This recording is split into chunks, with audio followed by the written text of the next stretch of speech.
And I think we are live. My name is Arun, otherwise known as Arunatic. 5 on Reddit. With me today is Adam, otherwise known as Sweet44722, and James, otherwise known as Paul-McCartney- on Reddit. And welcome to Oil Drop Podcast number 63. It's time to plan the parade, boys. Anyway, we've got a few different topics to talk about, and we're generally all excited because to follow our supreme pessimism cast, we have a lot of optimism. Simply put, even though we lost the first two games of the season, we are now standing at a hefty 5-1-1, with the only loss coming to the first place standings team in the Nashville Predators, for only regulation loss, mind you, and an overtime loss to Sidney Crosby, scoring a potential goal of the year. Although I truly think that Duclair goal was more amazing, if you've seen that yet. And we're just quickly discussing the standout players, talking about Bouchard, either headed for the OHL or the NHL, considering it has 9 games now, and the decision must be made. And I guess finally finishing off perhaps some NHL-wide topics, such as why on earth are the Vancouver Canucks at 1 point the top in terms of the West Coast standings, and why are the Montreal Canadiens so goddamn high in the East Coast standings? Anyway, I'll throw it with the first topic. So 2 losses. Oilers are 5-1-1. James, is that good? Well, well. I think it's pretty safe to say that that's good. Coming into the season, I think what we were saying was if the Oilers can make it through October with like a 500 record, I mean, we would be happy with that. And then from here on out, November onwards, our schedule is a lot more favorable. So we're pretty much through October here now. I'm not sure how many more games we have this month, but our next game, I think I want to say, is it today? Today. It is. Is it today? Okay, I was going to say, I wasn't sure if we're playing today or not. We are playing Chicago today in another afternoon game. Okay, and then Minnesota, I think, on Tuesday. That should be a win, but yeah, Minnesota. Yep. Yeah, okay. Oh, jeez, so, Minnesota's won 5 in a row. I mean, I'm happy with it. How can you not be happy? We've played Pittsburgh, Washington, Boston, Nashville, Winnipeg. We've played some powerhouse teams already, and we look pretty good, honestly. So the big thing for me, McDavid, yes, obviously, but the secondary scoring has been there. Yeah, and on the topic of secondary scoring, what are your thoughts about the nepotism in the team with Chia's son getting so much ice time? Adam? It's disgusting. Nepotism shouldn't have a role in our team. I don't understand why he's getting so much time, but Chia's son's been a nice surprise. He was never really a big goal scorer anywhere in the league. He had never scored. He had never had 2-point games in a row, and then he had a 3-goal in 2 games game the other day. Basically won us the game against Pittsburgh, got us overtime against Pittsburgh. He's played really well so far, and I think bringing back to that, you could argue that the Penguins normally start slow, or the Caps might be on a cup hangover, but you can't really argue the fact that Nashville is always a good team, and we played 2 really good games against Nashville. Boston too. One of them, yeah, and Boston. And Boston was cup favorite this year, and came out with a win. So at the end of the day, I think the team really surprised us. Surprised most people, I think, including the media, just because you look at the first 2 games, and the reason we were also pessimistic is we saw a continuation of last year's team. Same mistakes, same issues, consistently failing on aspects of the game that were killing them. And they completely reversed the issue, basically in the third period of the Jets and then onwards. No, I agree. And I guess I'll just finish off this topic. I'm one of I am the ranker for the R Hockey's power rankings, and I've been ranking the Oilers fairly low up to this point, but the more important thing throughout all of this is, there's been certain teams that have started to stand out. Boston, um, Washington, the Pittsburgh Penguins, and the Nashville Predators, especially, who came in first.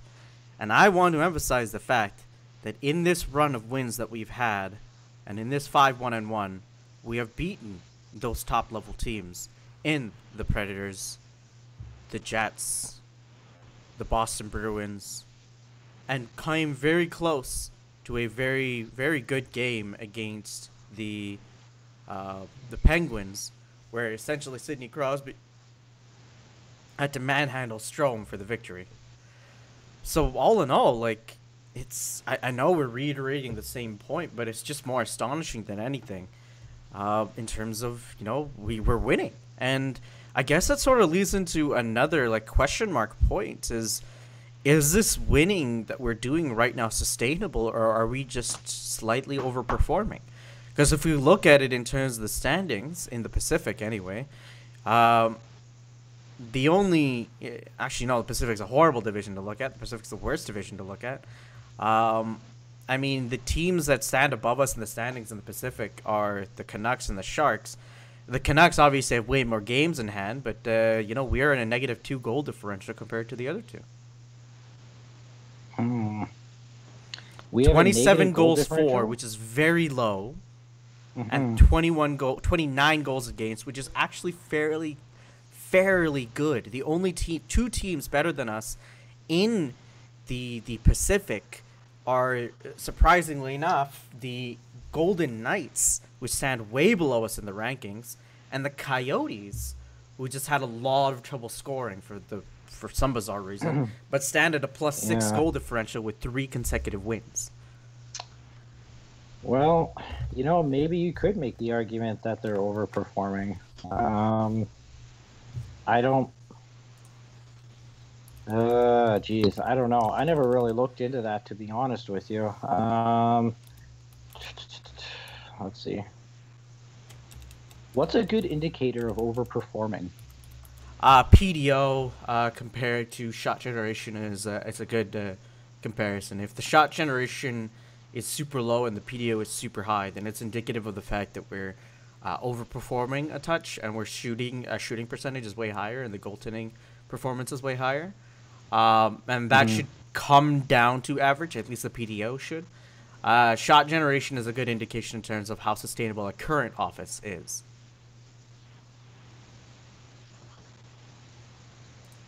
Adam, did you want to jump in here and perhaps not necessarily talk to the overperforming side, but perhaps talk to the side where, we're performing well? I was going to say I don't. I haven't had a chance to look at the stats yet, but yep. I don't doubt that we're performing. It's hard to argue that the Oilers could be a top team in the league with their decor the way it is, and their fourth line hasn't been great.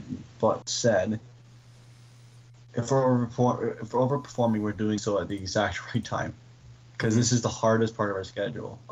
Chia front loaded the schedule. That's what he organized. He argued for that if we're going to play in Sweden. And so far, the boys have performed.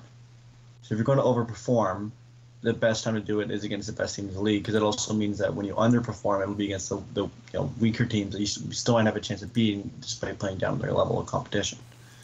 But I mean, you could look at our power play and penalty killer significantly better, even though we went 1 for 7 against Nashville. It was a 1 of 4, 4-minute double minor, and every other time we still produced shots on goal. We had one power play that didn't go well. We still got 2 shots out of it. At one point, the shots were 22 to 8, against Nashville. And the only reason they got them to catch up with the shot clock was because we took a couple penalties. You look at individual performances and you can tell that players are tuned in. There's a couple players that aren't quite there yet. Zach Cassian has been offered to look for another team as of yesterday. Puljujärvi's sitting for the last 2 games. I have a feeling he might draw in tonight. Look at Matt Benning has had a very poor season and was very okay yesterday. But at the same time, you have these players stepping up. So you have Chie-Son stepping up. Yamamoto has played quite well. Draisaitl come out since the Winnipeg game has really started dominating again. Darnell Nurse has been pretty good this year. Oscar Clefbaum and Adam Larson have been pretty solid last couple of games.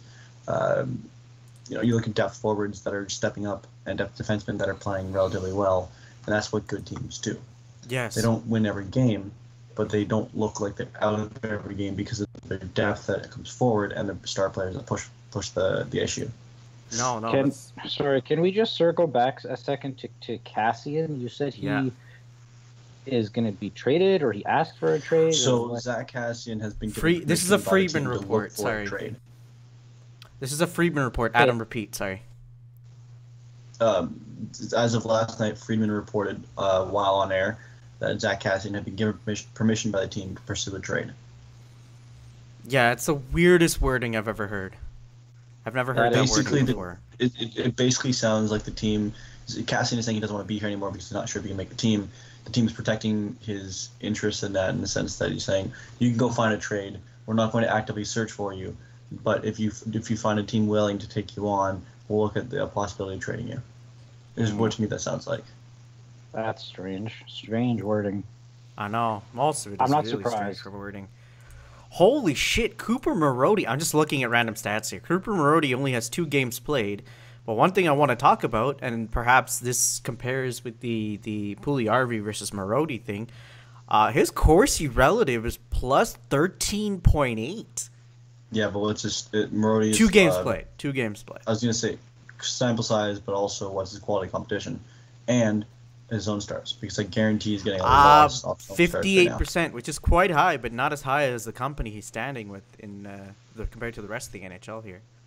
His time on ice is where everything goes to shit, so don't put any relevance to that. No, anyway, it's like sample size for me for Corsi relative doesn't make any sense to look at unless they played 7 to 10 games. Yeah, the sample size is just too minimal. Yeah. No, I agree with you. Yeah. All right. Next topic. Evan Bouchard. I will get to notable players later, but perhaps this is a good transition to notable players. Evan Bouchard is sitting comfortably at 64% offensive zone starts at even strength.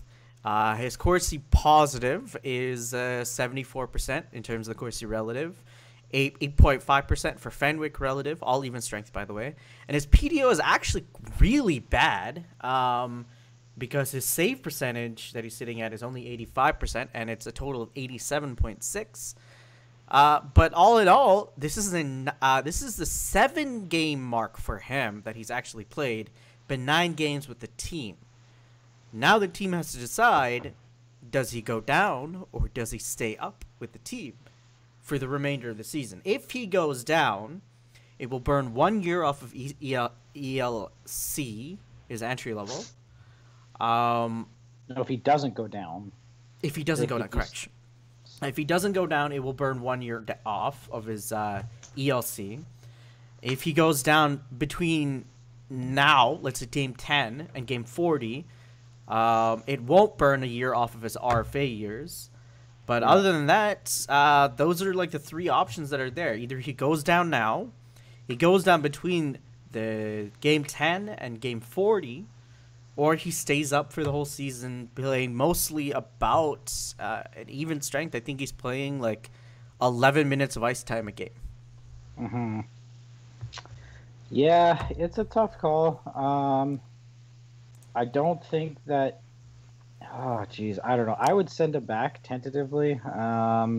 He doesn't have a ton left to prove at that level, though. That's the thing. Yeah. The only thing that he can really look forward to this year at the junior level would be the World Juniors. And he would be on the top pairing for Canada at that tournament, yes, granted. But the tournament's only like 2 weeks. I mean, it's not a full season. I don't really know how much he needs to learn down with the London Knights anymore. It's one of those situations where I wish he could go to the AHL, you know? I would send him back. If he held a gun to my head and made me choose, I would send him back. And that sort of gets to the second point, Adam. I'm going to give you a talking point to jump off of. Gun to the head is sort of what's going on with Chiarelli right now because he's lacking defensive depth. Who do you replace him with if he does go down? I mean, So tonight, looking at the lineup, assuming it hasn't changed from last night, it's Clefbaum, Larson, Nurse, Russell, Garrison, and Benning. Garrison has looked like a liability thus far. Benning has been underwhelming at best. Gravel has actually been pretty decent. And other than that, yeah, nobody. And I mean, do you fundamentally believe that perhaps Bear could replace Bouchard? I was just going to say, we do have Nathan Bear and Caleb Jones, both who stood out this preseason. Jones more than Bear, I think, has a dramatic shift in terms of playing style and ability this year. But if you look at Evan Bouchard's progression, he's been good. This is again one of those tough ones. Like, we seem to have one every year where they're right on the cusp of being good. But for me, Yamamoto was an easier decision last year than Evan Bouchard will be this year. Mm-hmm. Yamamoto was undersized. He wasn't producing points, he was producing some points, but wasn't playing insanely above his level. Whereas Evan Bouchard is an NHL competent defenseman. But we look at how much he's playing, who he's playing against, who he's playing with, and you go, okay, can he keep playing at that level for the entire season? He's never played that many games. He's never played at that level high in competition. Right now, his issue is skating and defensive positioning, and that gets harder as the season goes on. So, realistically, the smart move is to send him down. With that said, it doesn't leave us in a great spot, and you have to imagine either Jones or Bear comes up, but do they replace Benning or Garrison? Obviously, they replace Garrison, but Benning isn't a viable option with the way he's playing right now either. So it kind of leaves us in a tough spot. Yeah, just because we have a viable replacement for him in either Bear or Jones, to me that does make the decision a little bit easier. It only makes sense. And then I guess Garrison gets scratched, Gravel keeps getting scratched, and Benning stays on the third pairing with Bear or Jones, whoever gets called up. I don't know. Yeah, it's not really an ideal place to be in terms of defensemen. I mean, we're basically in the same spot we were last year, where the top three defensemen are pretty well set, and then 3 through 6, 7, 8 is kind of fluid. Although I will say Chris Russell's really been playing quite well the last couple of games. He's actually looked. I know you're going to disagree with me, Arun, but he's actually looked competent in the sense that he's never been a breakout defenseman, but he's blocking everything in sight, which is pretty standard for Russell. But he's actually been pressing. I think that's the biggest change this year with defensemen, actually, is they're pinching more intelligently, and they're stepping up in the rush more often. And that, to me, is a sign that Yanni is working. Because I've seen Nurse make more rushes this year than I've ever seen. I've even seen Chris Russell carry the puck out of the zone a couple times, which I've never seen the last 2 years. It's actually looked like that's been a dramatic change that I've actually enjoyed. In terms of stat line for Bouchard, he's standing at 1 goal, a goal he scored, I believe, against Pittsburgh. That is actually above average shooting percentage for a defenseman because he's only taken 10 shots. So he's shooting at 10%. And that's his only stat line in terms of points. He's also, in terms of his other stats, 2 penalty minutes, -5, which doesn't really mean much. I think the biggest tell in terms of trying to figure out whether or not to keep him up or not is the fact that his total time on ice in terms of average is 12.5 minutes. I fundamentally believe that we can get a better defenseman in that position. Not necessarily better per se, but I honestly think Bouchard, even if playing a year in the juniors is not, once he's accomplished everything in juniors, there's no point. I just think working on your acceleration and your decision making in the juniors, where there's a lot of creativity that's really encouraged. I think that'll help a lot in terms of future success. I honestly believe if we get Bouchard in more of that role, instead of getting a power play specialist, future top 4 NHLer out of Bouchard, I think we'll get a top 2 defenseman out of this guy. I hope so. That'd be kind of nice. That's what I honestly believe. I honestly believe sending him down right now will get us a future top 2 defenseman. When is the last time the Oilers have had a bona fide top 2 defenseman? Clefbaum during that season we made the playoffs. The playoffs. Yeah. He was playing then, absolutely godlike. Especially during the playoffs, he was just a monster on the ice. Like whenever him and Larson were on the ice, I had absolute confidence in terms of our defense. Whenever they weren't on the ice, I was like, we're gonna get scored on. We're gonna get scored on. Before that, it was probably like Sheldon Surrey. Mm-hmm. Yeah, and that was Sheldon Surrey at 60% health. Yeah, okay, so a neat stat. I didn't notice this until now, but Clefbaum leads all players for time on ice at 26 minutes right now this season. Mm-hmm. Which is, even for a defenseman, it is a lot. That's a lot. That's 4 short of playing half the game. I was going to say the good news with Clefbaum is that he isn't being overrun right now. Like, he's playing that much, but it doesn't look like he's being beat. The puck, it doesn't look like he's waning in terms of ability. He's not scoring a lot of points or producing a lot of points. But the thing is, he's playing well enough that those minutes make sense. Yeah, see, that's the thing. Like, you would say, like, oh, he's not scoring a lot of points. But honestly, like, his points per 60, he's standing above 1. So it's, like, actually, in terms of, like, production, based upon how many minutes he's played, is actually fairly decent. So in theory, should we be talking more about how good Clefbaum has been this year? Yes. And I think, honestly, the reason that we're putting him a bit under the radar is simply because, everyone's got the soft spot for the side guys, right? Like, McDavid has been easily our best player this season. But if you think about the past couple games, you see a lot more press on the fact that, not McDavid is scoring a lot more now. Mm-hmm. Which is also important because we need not McDavid to score. Not McDavid needs to be better, is basically what happened after the first 2 games. Exactly. Not McDavid has finally stepped up, and not McDavid has support, because, oh my god, McDavid was just hauling his team up the mountain. No, 100% fair. Yeah. Okay, so we're sort of flip-flopping a little bit. I want to get final answers in terms of what condition would you have for Bear getting sent down, and what condition would you have for Bouchard. Bouchard staying up. James. I don't know what you mean by what condition. Like, if you were to give one reason for why Bear should stay, and one reason why Bear should go down. Bouchard. And they're both Bs. And which one you would go with? Okay, so Bouchard staying up in the NHL. The guy was he scored 87 points last year in the OHL as a defenseman. Like, he's dominating, clearly. I'm pretty sure he was captain of the Knights by the end of last season as well. Like, skill-wise, he's outgrown the league. Not a whole lot left to learn. So there's that. And then the argument for keeping him down is...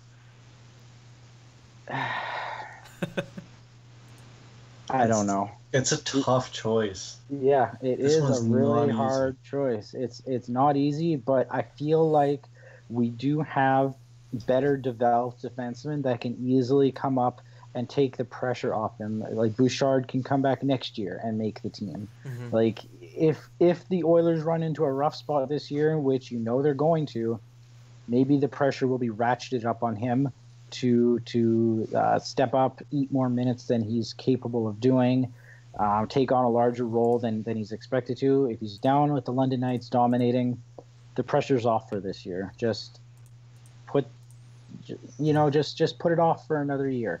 There's nothing wrong with that. Yeah, that's fair. Adam. Here's the thing about taking your time. We rushed Draisaitl a little bit. He had a terrible 41 games. Sent him down to the OHL, and he dominated. Came back to the team. Did make the team out of the camp. Sent him to the AHL. We got injuries. He came up and blew everyone out of the water. Evan Bouchard, you can't say Evan Bouchard's been worse than Matt Benning. You can't say he's been worse than Gravel. You can't say he's been worse than Garrison. But he's also 19.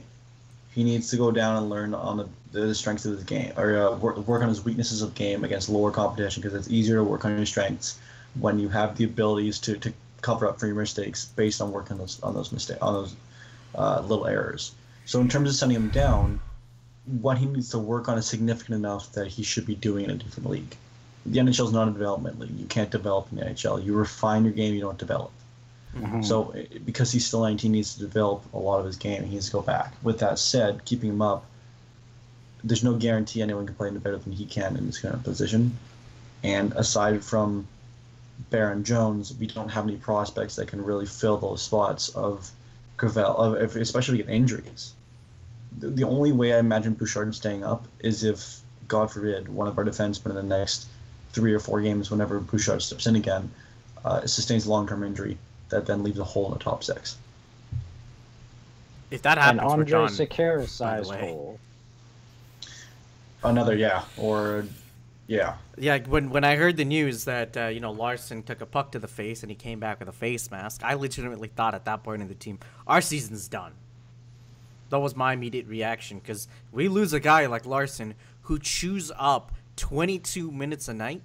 And to emphasize on this, the next highest defenseman is Russell, then Benning. And to give you the jump between Russell and Benning, Russell plays about 20 minutes a night, and Benning plays about 13 minutes a night. So there's Darnell Nurse in there. Where's Nurse? Oh, yeah, Nurse. Nurse chews up the second most minutes. He plays more than Larson. Forgot about Nurse. Don't blame me. Anyway, we lose a huge fucking hole in our lineup, and our season is done. You know what that hole looks like?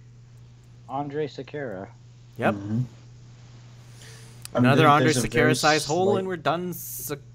Ganya. Fuck. There's a very slight chance he's back this year. Very slight. Even if he's back, He won't be back. He's done. Honestly, I feel so bad for the guy, if I were him, I would contemplate retirement. I understand why he isn't, just because he's leaving so much money on the table if he does take retirement.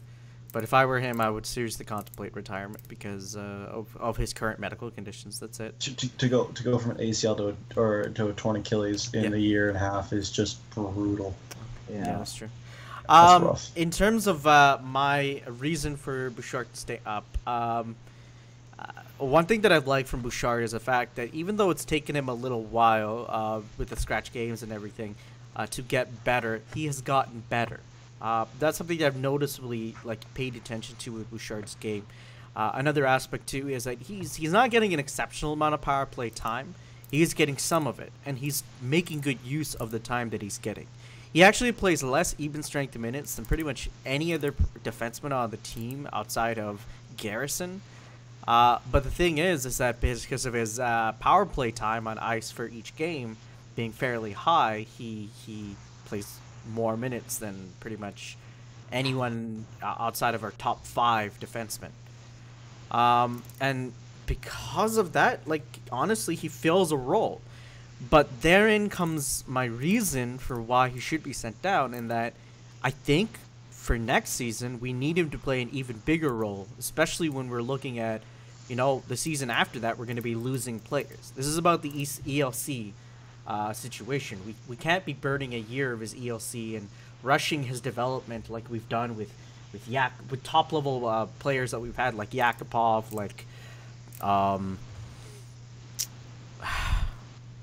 Draisaitl, Puljujärvi. I was about to say we should jump into the Puljujärvi topic after that. Honestly, I think we need to take a page out of the nurse development handbook here and realize that even if they look okay in about 10 minutes played per game, I think for the future they can look great playing 23 minutes a game.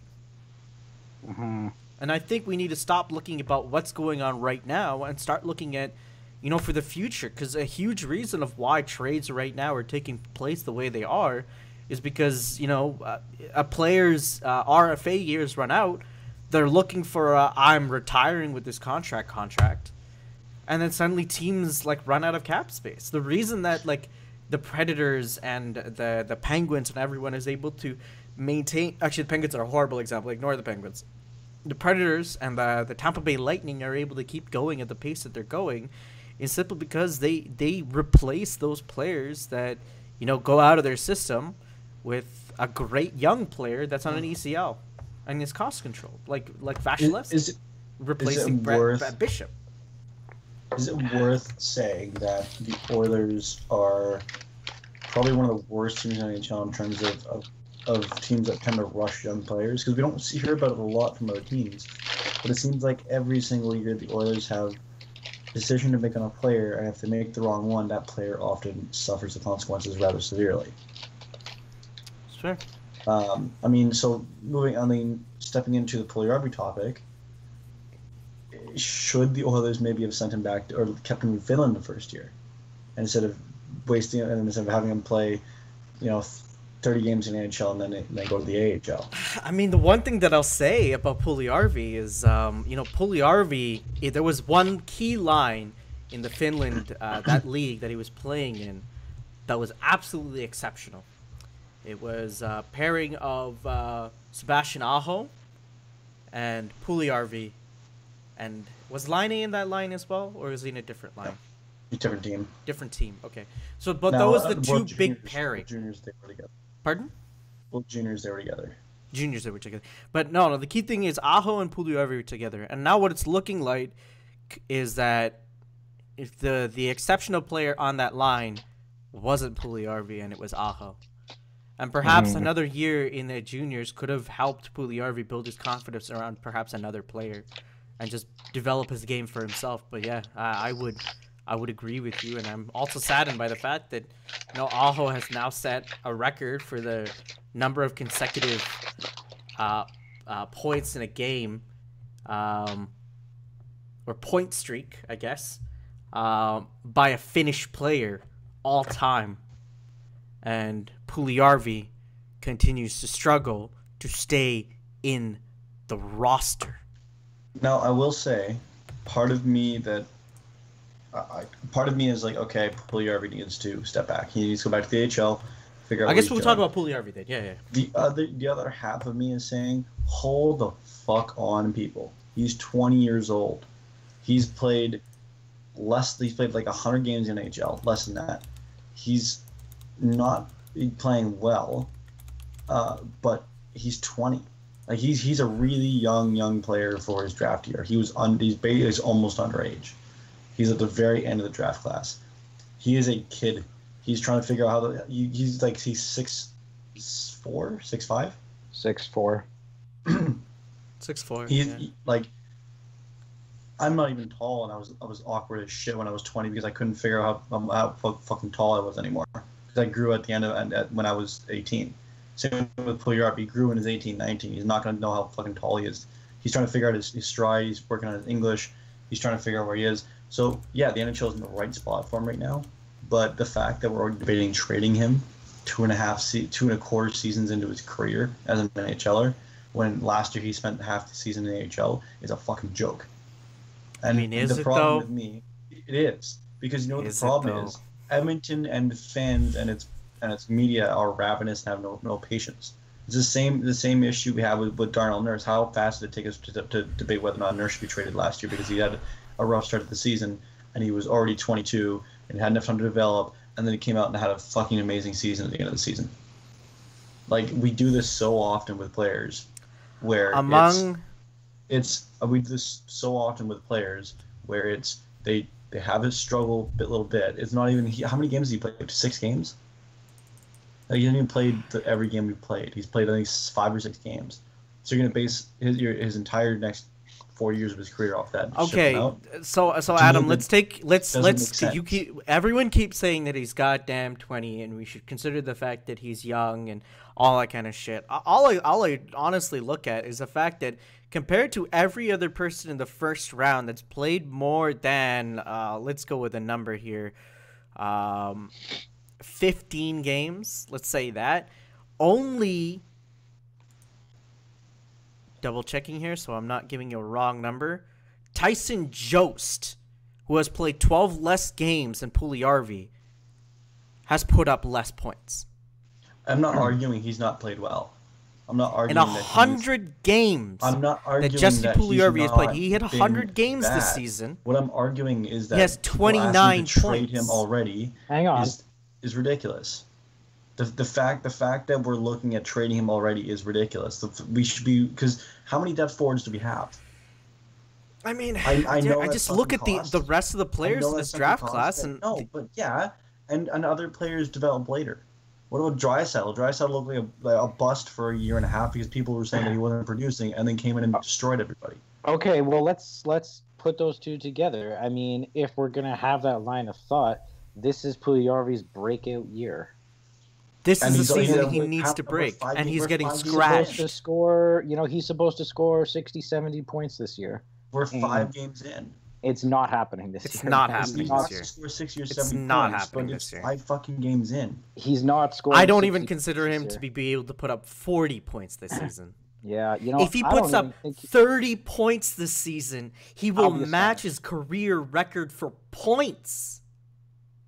Yeah, I will be astonished if he puts up 30 points. He is a bust. We need to accept that. We're 2.5 seasons in. I think How he's a bust how too. long did you put off saying Yakupov was a bust? Because you liked him. That's why I'm saying that we need to be like having our heads on our, like we need to put our heads on What's a realistic and not trade think for with your our team? hearts, because that's a What loved is- player by what a is lot a of people. realistic trade for Puljujarvi then right now? We ship don't him off know, when his but- value is highest because we can't wait then. If he's a bust, we don't wait to the end of the season. We ship him off now for highest value. What do you get for him? Nothing. Nothing. That's the problem. We're at a point where Puljujarvi's value isn't good enough to get anything for him. So it's Holy almost better to shit. send him to the AHL, see what happens, and then if we have to, then we trade him later with a package deal. I- Because I'm- we're not going to get anything for him right now. I'm looking at his points per game now, and it's even like worse. Because Dennis Cholowski from Detroit is being phenomenal right now for Detroit, and Tage Thompson has played 49 games, already has 10 points. Fuck. Anyway, honestly, at the So, I don't know, 20 what do you game or guys think? 25 game mark, it's like whatever we see with Puljujarvi, because at that point he will have played 120-ish games in the league. I think what we see is what we're getting. Most NHLers don't play, like they'll play an average of, I don't know, like maybe tops 200 games. Average NHLer. Who's he been paired with primarily for the last year and a half? Lucic is being paired with that same person. Lucic scored 4 points in 41 games last year, scored 1 goal. You're He was gonna being say that- paired. No, You're going to tell me that Milan Lucic is an offensive forward that we need to pair him with? I'm not talking about Lucic. I'm talking about Strome. Right. Well, yeah, and Strome had a moderately good second half of the season and still played 13 minutes a game on a third pairing. Third line, sorry. Like what I'm not saying we should force him into a top role, but I'm saying that maybe we should send him back to the AHL and see what happens first. I before mean, counting this him just out. comes back into like exactly the Yakupov argument, and that's why instead of having a lot of optimism for it, I just don't. I think we need to be realistic. Well, why did I've been- Okay, I'm not James saying- talk.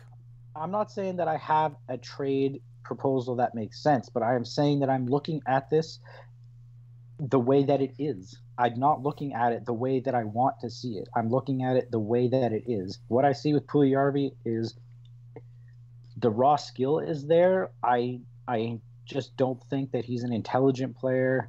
I question his work ethic. I don't think that he's going to be what we anticipated. I don't think he's going to be a top 6 forward. I think it'd be foolish. I think it'd be foolish to deny the fact that there's something wrong. Let me state that freely. It'd be foolish to deny the fact that Puljujarvi needs to work on vast amounts of his game. With that said, I think more than anything else, if he's going to sit in a box, he might as well go to the AHL and play top line minutes and see what happens. Because at least if he produces in the NHL, then we can say, okay, well, or in the AHL, we can say, okay, this is happening in the AHL. Where's the issue in the transition?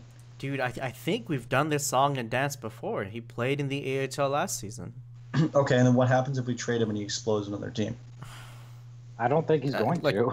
I don't think he's going to. I'm proposing theories here because you guys are doing the exact same thing I am. We're proposing theories. I'm not backing them up. So unsubstantiated idea. If you trade him to Colorado and he decides to go, he starts playing really well, is that on us for not winning? Yakupov, when he went to Colorado, that, scored 2 goals in his first game. Let he me was still a finish bust. sentence. Is that on us as a team because we did not push Puljujärvi to succeed in the right way, or is it on Puljujärvi because he wasn't succeeding in the right situation, so we need to get out? I honestly think it's on us. I do. I think it's simply because we forced him to play that first season, and that's not what he needed for his development. He didn't look good in his first 9 games. I think we all agreed on that in our draft, the cast that we had. And one of the things that I pointed out was the fact that his development looked very similar to Draisaitl's, and I was hoping that it would parallel Draisaitl's instead of paralleling Yakupov's. Yakupov put up more points in a single season than Puljujärvi ever has, and he played 40 games that season. Yeah, that's right. That was the lockout year. Yes. Yeah, Yakupov should have won Calder that year. He got injured at the end. He wasn't even nominated that year. That blew my mind. He put up 7 points in his last 2 games. He wasn't nominated because most of his points came in his last 2 games. The winner that year was Huberto, who put up 5 points in a single game, and that didn't matter. Yeah. I think it was mostly because they said that Yakupov missed so much time they didn't deserve it for whatever reason, but that's bullshit. That was bullshit. Man. That was purely political, the reason he lost that year, but that's not what we're focusing on, of course. As of right now, Puljujärvi is not playing tonight. Nope. Today. Nope. Right now, we have McDavid, RNH McDavid, Yam, Reeder, Draisaitl, Chiasson, Cheatstrom, Kajula, who's been a really good line, by the way. And when I'm pulling it back and I'm thinking about the whole NHL league, compared to what's going on with Bouchard, and I'm concerned yet again because I don't want another repetition. Because the biggest knock I have against Bouchard is that his skating still needs work, but most importantly, he sometimes makes the weirdest decisions while trying to defend. At that point, then, if we have 5 or 6 players who are going, wow, they make some really weird decisions, does that point to coaching? Because if you think about it for a second, we have Darnell Nurse, then we have Leon Draisaitl at times we said made weird decisions, then we had Puljujärvi and Yakupov, and now potentially Bouchard and Russell and Benning, and you look at all these players and you start going, wow, they make bad decisions. Is it every player? Is it just our scouting team then? Is picking players that have low hockey IQ and bad decision making, or is that potentially coaching long term, or maybe a result of switching coaches all the time? Like different. I just think it's a matter of development. I think figuring out your hockey IQ comes from practice and experience, and confidence has a huge part to play in hockey IQ, and that's where it all falls to shit for me because. When I look at our top, all of our players essentially on the team, there's only 3 players with a lower PDO than Bouchard, and all of them, only 3 players with a lower PDO. It's Cassian, Brodziak, and Gravel. And those are fringe players. They're all fringe players. Essentially, yeah. I mean, we're talking about our fourth line forward, a guy that's getting scratched and they're looking to trade him, and our scratched defenseman. I mean, again, Bouchard is a kid playing the NHL. He's likely not getting more than 9 games. I think we all agree that it's probably a best bet that he goes down. And it has to be decided within the next few hours. If he's in the lineup in the next few hours, then we might be looking at another repetition of Yakupov, another repetition of... It's 9 games played, not 9 games in NHL. Sure? It's once you've played your 9th game, they decide. Okay.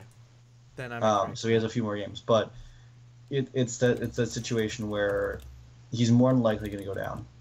He should go down, and if he's kept up, it's going to be really hard to watch because he's going to struggle later in the season. The game doesn't slow down throughout the season.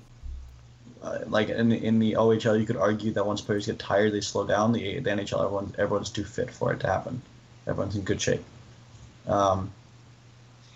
Worth noting, by the way, I think as we're going through all this, that Milan Lucic has been arguably very good. Not very good. It's been the Lucic we need him to be in the last little bit. He's overpaid for a third line defenseman. He shouldn't be on an MSC. We can all agree with that. But he's been throwing hits. He's been making plays. He's been he had a great pass to Nuge for goal, or for to Nuge for goal yesterday. McDavid for goal yesterday on the power play. He knew exactly where the puck was going. He put it right on McDavid's stick. McDavid finished it off, or Draisaitl, right? It was Nuge to Lucic to Draisaitl. Yeah. And Kajula has been a rather big surprise as well. I would say since he's been scratched, he's been playing his best hockey. He's been scrappy. He's been productive. He scored 2 goals last night. One of them was empty netter. But the goal he scored, he literally whiffed on the puck, stayed with the puck, went back to front of the net, and beat his man to the front of the net and finished it. Mm-hmm. That's the way he needs to play. That's the way he played in college. Mm-hmm. So the other part of it for me is that we have all these players stepping up, and they don't have players stepping up.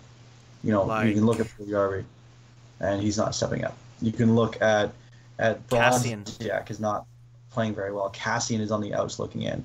Benning has not looked good. Benning has looked terrible. Yeah. So if this I'm gonna add players to your list here, because I honestly, like, there's a lot of players that we straight up go like, wait, that player's not playing great, and when you look at his stat line, it just really stands out. Ryan Strome, 9 games played, no points so far. A meager 12 shots he's taken, which is okay, but still not great. He doesn't really bring anything to the table at the moment. Kyra, 8 games played. Kyra's been really disappointing for me this year. Disappointing, yeah. 8 games played so far, -3, 7 penalty minutes. He's had 1 fight and took a penalty, and that's it. The thing for me with Kyra last year is Brodziak too. He's been disappointing. Yeah. He was our breakout 4th liner last year, yeah. So I expect him to step in and be our big guy in the center this year. And he's been outplayed by a guy who's on a PTO, who isn't playing that well. Mm-hmm. No. Brodziak is not playing very well, and Brodziak is playing better than Kyra. Kyra needs to be better. I don't know what is wrong with him right now, but he needs to be better. And emphasis on the fact that Brodziak is not playing well. Brodziak is like 34. Like you said, he's on a PTO. Like he is. Well, Brodziak wasn't on a PTO. He was straight up signed. Was he? Oh, yeah, he was straight up signed. He was signed on a 1-year deal. He wanted to finish in Edmonton. That was his statement. I was gonna say he's on the finishing end of his career. He's like 36, 37. Just trying to squeeze 34, out the last correction. year. Yeah, like he doesn't have a lot of time left. Okay, so really here are the following players getting outplayed by him. Here are the following players that have less points than Cam Talbot: Matt Benning, Kyle Brodziak, Jason Garrison, Kevin Gravel, Zach Cassian, Bouchard Kyra, Mikko Koskinen, Cooper Marody, and Ryan Strome, all with 0 points. Now, one thing I do want to emphasize is that there's still an entire NHL season left, obviously. There's still lots of opportunities, and this is not the be-all, end-all, and points isn't necessarily everything because we're still collecting wins, but it does emphasize the fact that,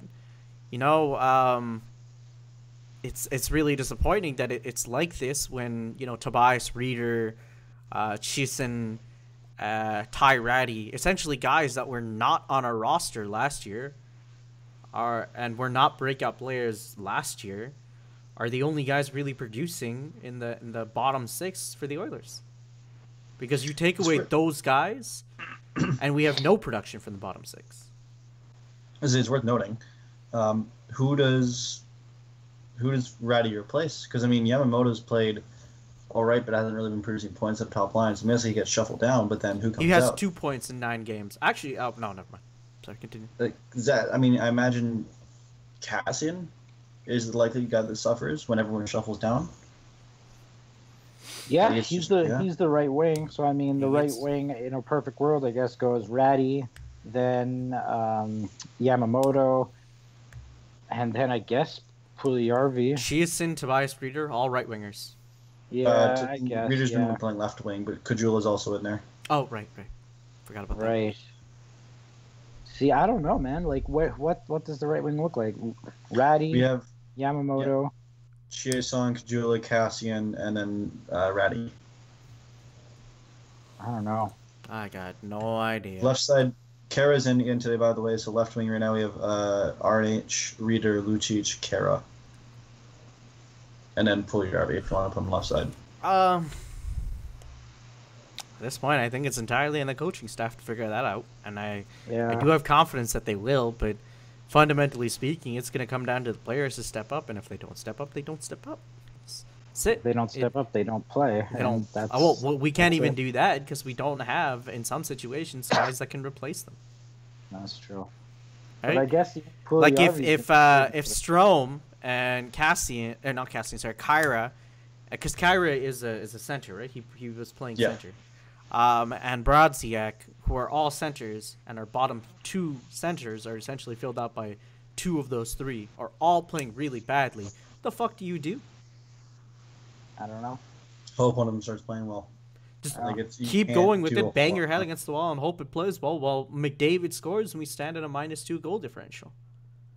Yep. And actually, on that point, I want to transition from who's been bad to who's been good. And let's quickly talk about Ryan Nugent-Hopkins. He's been good. huge. He's been good. I want to Nuge let is you huge. start, James, because I know you've been a bit of a critic of Nugent-Hopkins in the past. Well, I mean, he's riding shotgun with McDavid for the most part. So It's true. yeah. What But about being that said, short-handed goal he had? I was about to say that shorthanded goal, that snipe on Braden Holtby the other day, like that was spicy. That was nice. crispy. Yeah, that was a crispy goal. So it's weird because the Nuge is he is really talented, and I don't know why his point totals haven't been higher in years past. But I'm really happy for him this year. I mean, riding shotgun with McDavid obviously has something to do with it, but whatever. Like, you know, he's playing really great as a winger, and I'm actually pretty upset that the team didn't try it earlier than like game 75 last year. No, they did try it, last year, and that's when they finally tried it. I know, like at the very end of last year when it was already like It's a over. done deal that, you know, they were on the Holocaust death march. It's yeah. I mean, so he's been. We seems at like the he's- L Drop podcast do not deny the Holocaust. We believe it to be real. He's serious. This is a simple joke. Continuing on, Adam. Well, I mean, you know.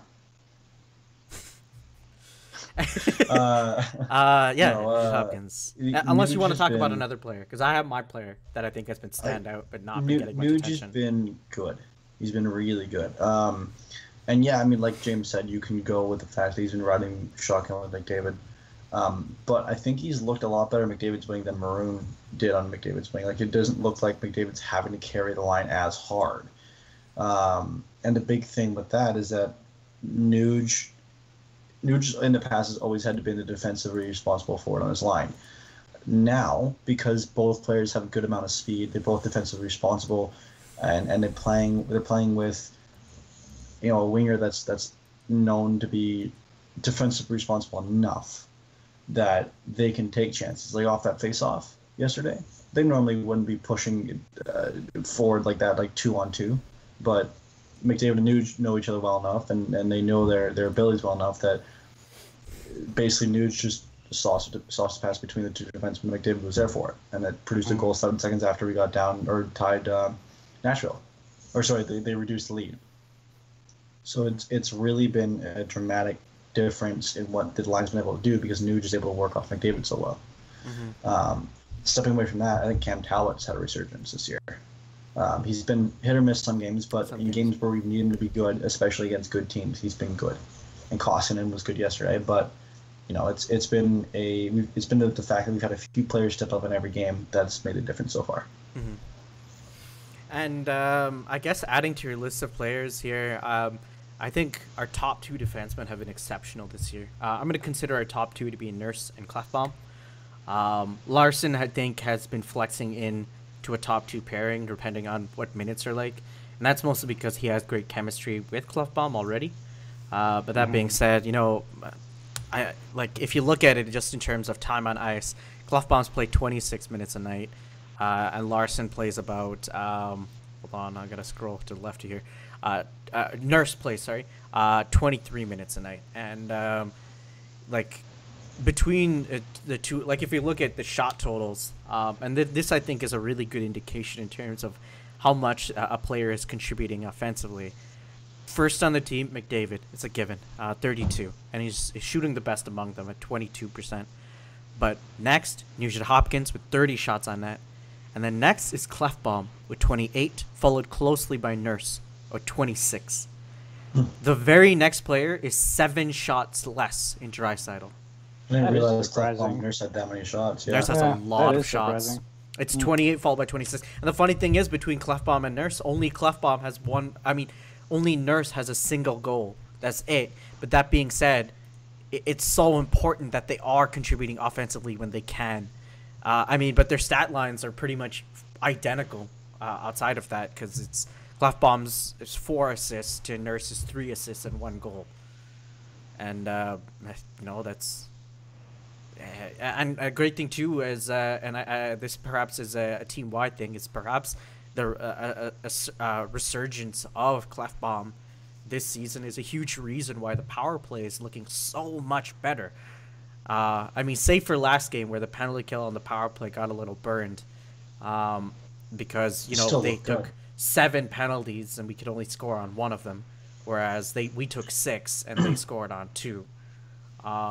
It's been phenomenal. I will look up that stat, but I do want to emphasize the fact that I think a huge reason we're doing well this season is because of the emergence of Clefbaum and how much chemistry he's had with Nurse. James. Well,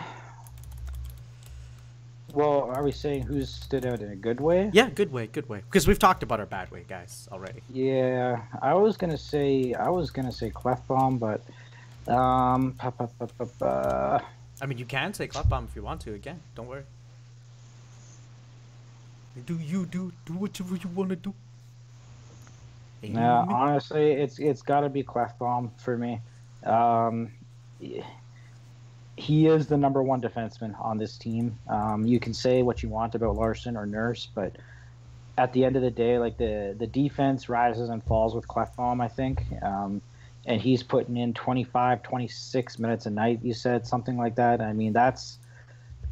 Those are number 1 defenseman minutes, and he's going to be relied upon for the rest of the season to give that sort of production and minute munching every single game. They're going to be hoping, I would say, for like 35 points from him this year. I don't know. Hopefully he can do it. He's had his injury problems in the past, which makes me nervous because Clefbaum is like 25, and really, he's only played 1 full injury-free season in his career. Mm-hmm. So I'm a little bit. But mind you, that single injury-free season he played in his career, we made the playoffs. We did, yeah. And he played well. He was the top defenseman on our team. Played really no well. Questions. Yeah. I don't think he's quite to the level of being the top defenseman, like an NHL number 1 defenseman so far this season. But I do think, based upon that season that he had, he's just going to keep getting better. I hope so. Yeah. He is 20. Yeah, he's 25. Yeah, he turned 25 in July. Adam, did you have anyone else that stood out to you?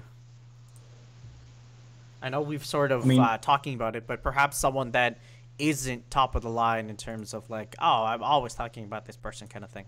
Yeah, I think Lucic has been good. You mentioned Lucic. What about Draisaitl? What are your thoughts on Draisaitl? I'll be direct here in asking. Draisaitl the last 3 games has been stellar.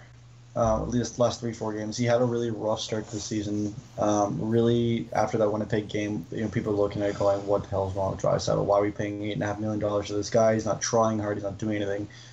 And then everything kind of flipped a switch, and then he's figured out how to play hockey again. And I think Draisaitl always starts slow, but it's become an epidemic of times where he starts so slow that it's like, well, are you still with us this year? Like, what's wrong with you? And then I think he's got 6 goals in the last 4 games, something like that. Mm-hmm. Oh yeah, he's got 6 goals on the season. 6 goals in 9 games. Yeah, so it's like 6 goals in the last 4 or 5 games is where he's produced, and he's been looking better. He's been skating a lot harder. That's one thing we'll note about Lucic. He's been not Lucic-esque in pace. He's not fast, obviously. It's Milan Lucic, but he's not looking like Lucic of last year. That's disinterested, that plays like slow as shit. And I think Draisaitl's look the same. He's actually been burning a couple people at this pace. His passing is on point again. His shots got a lot better this year. Hopefully he can keep it going tonight, but it's a good sign moving forward. So, considering that we have to consider the last game that we played, one of our underrated stats for this season, and a huge reason we're doing so much better, is our power play has been phenomenal. We're 8th in the league right now. We are 8th in the league at 26.5%. Yeah. Our penalty kill, I think, has a lot to do with the drop-off with last game, but we are standing at a hefty 21st in the league. That being said, we are tied with the Predators and the Kings, which is literally the opposite ends of the standings. The thing is, with these early, like, it's still early in the season. Still early in the season. Stats are still all over the place. Mm-hmm. You know, give it another 10, 15 games and things will have normalized. Yeah, I'd say we're 1/8 into the season. And that's actually something else that's really neat, is if we consider the average penalty kill this season, it's been atrocious. I think it's been like 78% as the penalty kill average. That's unheard of. We're talking about like 80% to be closer to the average. Yeah. It was an interesting point that got brought up. I believe it was to Bob McKenzie by Elliot Friedman not long ago. With the increase in power plays due to penalty calling and the reduction of goaltender pad size, we've actually seen penalty kills be reduced in efficiency in the last 2 or 3 years, and it's kind of there. He brought up a good point saying that, or it might even been on 630 Ched, but they were asking, will penalties keep getting called at the same rate they are if each penalty is going to have a lot more weight behind it because there's a higher chance that they score on the power play, because average power play has gone up and the average penalty kill has gone down.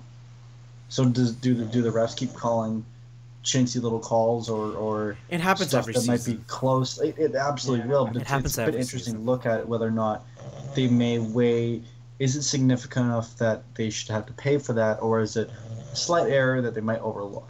Now, I don't think it'll change that, my roommate. I don't think it'll change how it's going to be called, because it'd be ridiculous to look at that and go, oh, well, the ref's going to weigh, each side of it before it makes a call. But it is an interesting point that it'll have more efficiency. Yeah. I think there's not really much to be said about that, considering we see that every season, with there being more penalties called near the start of the season than the end of the season per game. And I think it's just the pressure that the NHL puts on the refs more than anything else. And I think we will talk about 2 NHL-wide topics and then just finish off. Is that fair, or do we want to just finish off?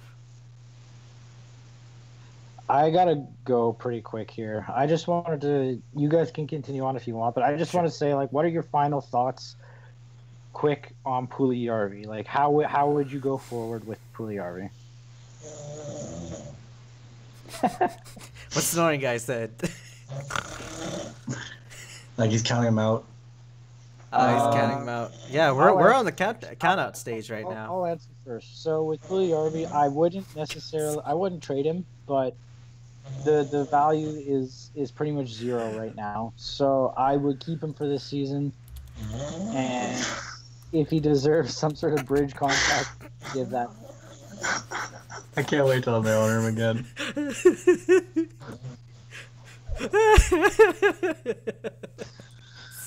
Oh God! I had to stop laughing. The fact that we made it through the whole cast before that happened is impressive, to be fair. Anyway, my take, I was thinking potentially, let's replace him with Zaitsev, because Zaitsev's another player that's sort of been burned but has potential to be a good defenseman. But then I saw his contract and I'm like, let's not replace him with Zaitsev, unless there's more coming our way. But honestly, I think there's just some other like NHL prospects, like Jost is another example. Like Jost is a good trading partner. He's not going to be traded. No, Joseph's playing horrible, like fairly poorly this season so far. The Avs won't trade him though. They don't have no depth defenseman outside of him and Barry. He's not a defenseman. He's not a defenseman. He's a winger. center. Yeah. Also, they have They Kel won't trade- McCarr they and won't Connor go forwards. They Timmins won't as their prospect defensemen. They have a lot of depth. That's the one thing with this, the Colorado Avalanches. They may not have a lot of forward depth right now, but their defensive prospects have been, holy shit, I would kill for that defensive prospect pool. Fair. Oh, way. Fully for me. 15. Give him 15 games to play this year, and that to me, we'll see how he bounces back. Because to me, after Kajula got scratched, he came back and has been good. It's scratching a player gives him 2 opportunities. It gives him a kick in the ass and an opportunity to see the game from above. And sometimes young players need that. I'm not ready to give up on him yet, but with that said, I'm not exactly after we got burned by Yakupov. I'm not going to say that I'm not going to say that. Oh well, the next 5 years or what's going to tell us that this year he needs to play well. And if he doesn't, then we should be looking at trading partners or other options. Yeah, same snoring guy. Honestly, at this point, I just think we should be looking at trading partners. I think one of the best players, the best teams to look at, honestly, is the Blues. I think they have a lot of defensive guys that are young prospect types that we can look toward. Just sincerely, like that's the direction we should be looking in, is just defensive, defense prospect type players that perhaps were born one year, still have a lot of potential and could break out, because that's similar to what Bouchard's like, and that's a great venue to trade from. And on that point, I think Travis Sanheim is a great trading partner from the Philadelphia Flyers, especially with how poorly they're doing so far this season. We probably will have to add, considering that Puljujärvi's played more games and Sanheim has a lot of underlying numbers, but it'll be interesting nonetheless. But yeah, okay, that's it. I think Adam and I are going to finish off with some NHL trends, and James will just head on out. But thank you very much, James, for joining us today. Okay, And we thanks for will having see me, you. guys. I will see you later. All right, 2 weeks time. See you, bud. Peace. All right, you can hit end. You can hit. Oh no, it's the crotch. Rest in peace. That was a good way to end. That was hot. That was hot. Yeah, straight up crotch action. Oof. Oof. Anyway. Okay, so there's one key reason why I wanted to talk to you about what the fuck's going on with the initial season. What the fuck is going on with the Avs and their first line? And what the fuck is going on with the Kings and the Golden Knights? I want to stay at first. Oh. Hello? Adam? Yo. Okay, start talking again. I was gonna say that I want to say that line is a statistical anomaly, but they have 3 of the top 20 players in NHL on that line, arguably top 50, and then they've just been on fire. Like they don't have to worry about playing defense, and they have chemistry. They're playing well. It's like they'll slow down eventually, but it's kind of like the Bergeron, Pasternak, Marchand line. They're just highly skilled forwards that know where each other on the ice and don't have to worry about defensive responsibilities, so they just produce offense nonstop. Yeah. Mikko Rantanen. He's having himself a season. Yeah, Mikko Rantanen's top of the league right now with 21 points. McKinnon's a second in the league right now with 18 points. And Landeskog is third in the league right now with 16 points. And honestly, I think the only reason why, I think a huge reason why they are as high as they are is simply because McDavid and Malkin still haven't played 12 games. Yeah, I mean, it's worth noting. I think that's one of the most important things, is that those are the only 2 teams that haven't played 10 games so far this season. The annoying thing for me is that I'd rather loud argument with a friend of mine who insisted that McDavid was worse than Matthews because he has less points this year. when Matthews had 7 games played and McDavid had 3. I mean, now they're tied, so, and Matthews is probably injured, so. Fuck my fantasy team, am I right? that sucks. To be fair, the NHL is better when his players are their best. But I mean, like everyone's saying, oh, McDavid's having a bad season because he's not top 5 in scoring. But I think McDavid's tied 6th with Landeskog right now. Yeah, he's tied 6th with Landeskog and Matthews and Bergeron. Yeah, so I mean, he's not playing poorly. He just hasn't played the amount of games yet. But that top line is nuts. Now, the Golden Knights, I think we can all admit were overreaching last year pretty hard. Although as they got to the playoffs, they got more suspicious that they were actually playing pretty well. This year, they've been terrible. The Kings, I think a lot of people expected to fall off a cliff eventually, and it seems like this year might be that year. But the Kings have also, in years they've dominated playoffs, have played like ass in the regular season. And so the worry for the NHL now is how bad do they play in the regular season to still make the playoffs and then go on a run? Yeah, same. Yes. Sorry, I'm not replying to you. I'm replying to your roommate.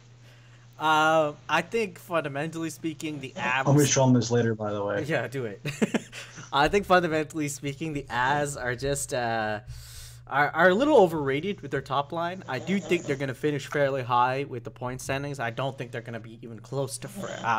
they'll be in top 5, whoever is the best among them. McKinnon. I can see McKinnon getting up there. Yeah. And he has the most goals among them, so that makes sense. I just think it's simply that we're only 12 games into the season for them and 9 games for us, that the point differential is the way it is. Honestly, for me, the bigger storyline that I think most people should be focusing on is how fucking amazingly that Carolina is doing. They essentially went from a very defensively minded team that accumulates a lot of shots to a very offensively minded team that's actually pretty ass at defense now. And you know the other side of that is? Yeah. Look how shit the Flames have been. Oh, yeah. Fucking amazing. Am I right? I was so years. goddamn happy about that. Because the news report came out that, like, Dougie Hamilton, doesn't hang out with his team because he's always, like, going to museums and shit. And then there was another thing that came out. It was like, oh, yeah, he did the floss dance during a game. And I'm like, who the fuck cares? The only thing that matters is you show up and you play hockey. And Dougie Hamilton that season was not given the opportunity to play hockey when he wasn't given power play time. He was taken off of the power play, given like 3 less minutes per game, and everyone's going like, Dougie Hamilton got worse that year. And then suddenly he's playing in the other team, and it's like he doesn't need to be the best defenseman on this team, because instead of Giordano, he has Slavin and Pesce, and Falk.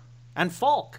Falk's not been amazing so far this season. He's been having a rough season, but with that said, that's still top 3 defensemen that are a good defenseman. Yeah, exactly. And meanwhile, you have over here on the other end with Brody like falling off a fucking cliff playing 6-line minutes, Giordano approaching like 39 years old, and freaking Noah Hannafin, who the Flames are convinced will eventually become a good defenseman.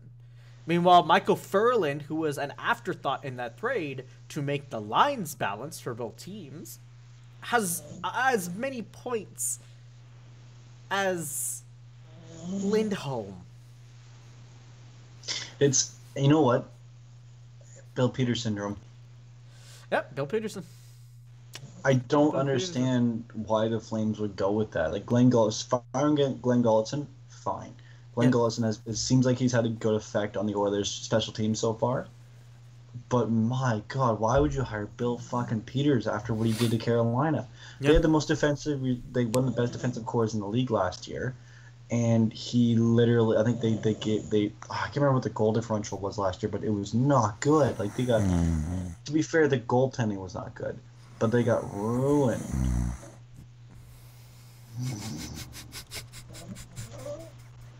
We should probably end okay, let's talk about two. He's going to fucking kill me later. Yes, that's why I'm keeping going. I mean, let's talk quickly. Golden Knights. The weird thing about them is that in terms of goal generation, they've been great. They've been like, Actually, no, goal generation, they've been ass. Never mind, I'm taking it back. But shot generation, they've been great. They're actually second in the league between Carolina and San Jose Sharks in terms of generating chances on net, and in terms of their like chances, like actual legitimate high danger chances. It's just they seem to have no finish this season. Like Carlson is doing absolute ass this season. The Knights will not stay as bad as they are. No, they will get better. William Karlsson is not playing that badly. He got a number of points, but he's not producing goals. Yeah. The Vegas Golden Knights will not be as bad as they are. Yeah. The Kings will not be as bad as they are, but will not be great. No. The Sharks have been good, but not great. The Ducks. The Sharks should be better. Is the better term. The Ducks will collapse. The Ducks have lost 4 games in a row. John Gibson is the only reason they shouldn't have lost more this year. They're the only reason why they're not bottom of the league in standings. Yeah. The Ducks will not be a good team this year. And I guess just finishing it off, who do you think wins President Trophy so far this season? Presidents is for the best top team finish in the league, right? among all teams. I still think Tampa pulls it out. They've been playing pretty okay, but they will get better as the season goes on. Yeah, no, that I agree with you 100%. They're 7-2-1. They're a game left from the Maple Leafs. They played 1 less games, so they have a game in hand. The big thing is the Leafs lose Austin Matthews for an extended amount of time because it sounds like it's the other shoulder. Not the one that got injured last year, it's the other shoulder, but he's had issues with that shoulder in the past. Oh no! I hope the guy is healthy, but no. there's a chance he could miss time, like a lot of time, and that's gonna be killer for the Leafs. Luckily, this one guy named Alex Nylander, they're just waiting for them to sign a contract. Yeah. Hi, my name is Arun Thomas, and here at the Fantasy Hockey Leagues. I want to commit suicide from random good players that keep getting injured. Hotline. We'd like to support every one of you to call in now that Austin Matthews has been injured. All I can say to you now is just die because your season's over and Austin Matthews was the only thing that was good in your world. Anyway, continue. Hi, I do comedy. Not very well. No, but, I had a friend tell me recently that we're still casting, by the way. I had a friend tell me recently that there is no one as exceptional as making a joke while telling a joke, not about the joke that's good, but the way that I'm saying the joke that's bad that makes it funny. I was just saying you kill everything in sight, but you sure? But I do it funny though. Not really. Is death funny to you, Arun? Is death funny to you? Apparently. Anyway, this has been Arunatic 5 on Reddit. With me today was Adam, otherwise known as Sweet44722. We got a little derailed there, but we're all a little happy and hope the Oilers can squeak out the win today against the Chicago Blackhawks. My roommate also says. And this stream is brought to you by what's that word again? Where narcolepsy? Where you like sleep apnea? Sleep apnea. This episode is brought to you by sleep apnea. Get yourself tested, everyone. Thank you. Or you'd end up like him. All right. You See poor everybody. bastards.